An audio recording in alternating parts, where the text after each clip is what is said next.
Good morning student. आज का हमारा टॉपिक है जल संसाधनों का संरक्षण। जल को किस प्रकार से बचाया जा सकता है और अधिक से अधिक लोगों तक ये उपयुक्त उपलब्ध भी हो, इसका किस प्रकार से प्रयास किया जा सकता है। आज के विश्व में शुद्ध तथा पर्याप्त जल स्रोतों तक पहुंचना एक बड़ी समस्या बन गई है। इस क्षीण होते संसाधन के संरक्षण के लिए हमें कठोर कदम उठाने चाहिए। यद्यपि जल एक नवीकरणीय संसाधन है, ये वापस पुनः संसाधन में परिवर्तित हो जाता है, तथापि इसका अति उपयोग और प्रदूषण इसे उपयोग के लिए अनुपयुक्त बना देते हैं। अशोधित या आंशिक रूप से शोधित वाहित मल, कृषि रसायनों का विसर्जन और जल निकास निकायों में औद्योगिक बहिस्त्राव जल के प्रमुख संदूषक हैं। इनमें शामिल नाइट्रेट धातुएं और पीड़कनाशी जल को दूषित कर देते हैं। इनमें से अधिकांश रसायन अजैव निम्नीकरणीय होने के कारण जल द्वारा मानव शरीर में पहुंच जाते हैं। इन प्रदूषकों को जल निकायों में छोड़ने से पूर्व बहिस्त्रावों को उपयुक्त विधि से शोधित करके जल प्रदूषक नियंत्रित किया जा सकता है। वन और वन्य वनस्पति आवरण धरातलीय प्रवाह को मंद करते हैं और भूमिगत जल को पुनः पूरित करते हैं। जल संग्रहण पृष्ठीय प्रवाह को बचाने की दूसरी विधि है। जल रिसाव को कम करने के लिए खेतों को संचित करने वाली नहरों को ठीक से पक्का करना चाहिए।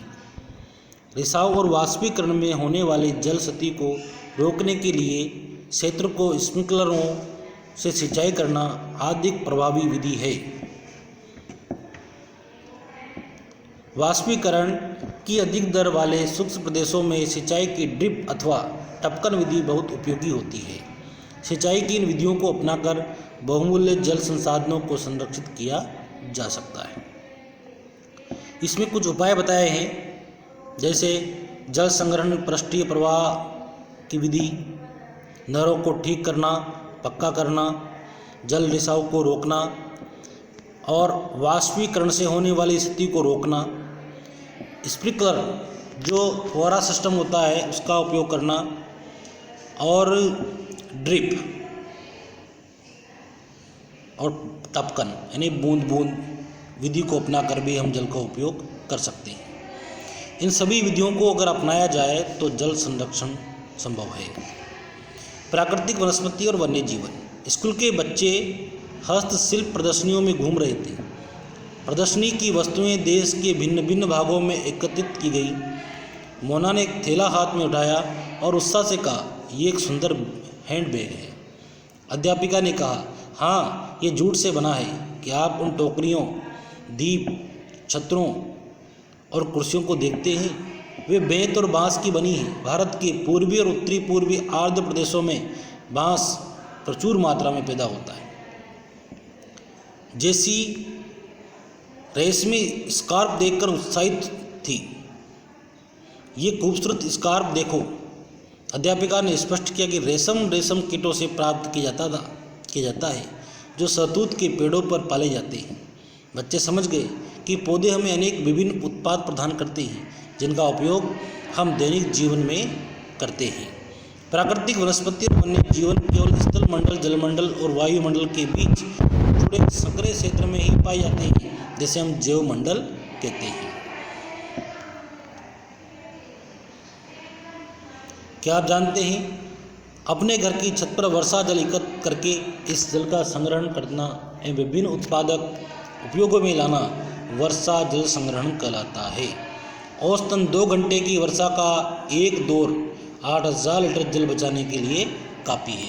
हम छतों के जल को बचा सकते हैं भूमि पर गड्ढा खोदकर उसके पक्का बनाकर, और छत वर्षा जल संग्रहण के माध्यम से छत के पानी को पाइप के माध्यम धरती में या भूमि के अंदर इकट्ठा कर सकते हैं और उस पानी को हम ग्रीष्म ऋतु में जब हमें जल की अधिक आवश्यकता होती है उस समय उसका उपयोग किया जा सकता है।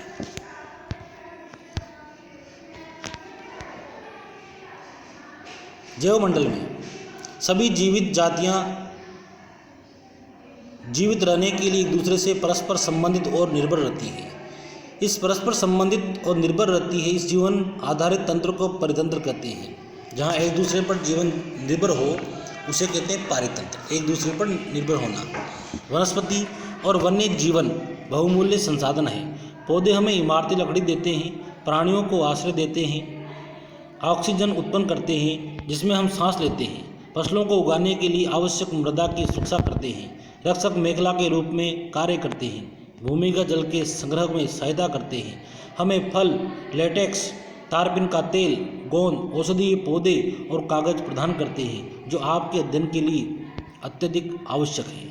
पौधों के असंख्य उपयोग, इनमें आप कुछ और जोड़ सकते हैं। वन्य जीवन के अंतर्गत जंतु, पक्षी, कीट एवं जलीय जीव पाए जाते हैं। उनमें हमें दूध, मांस, खाल और ऊन प्राप्त होता है।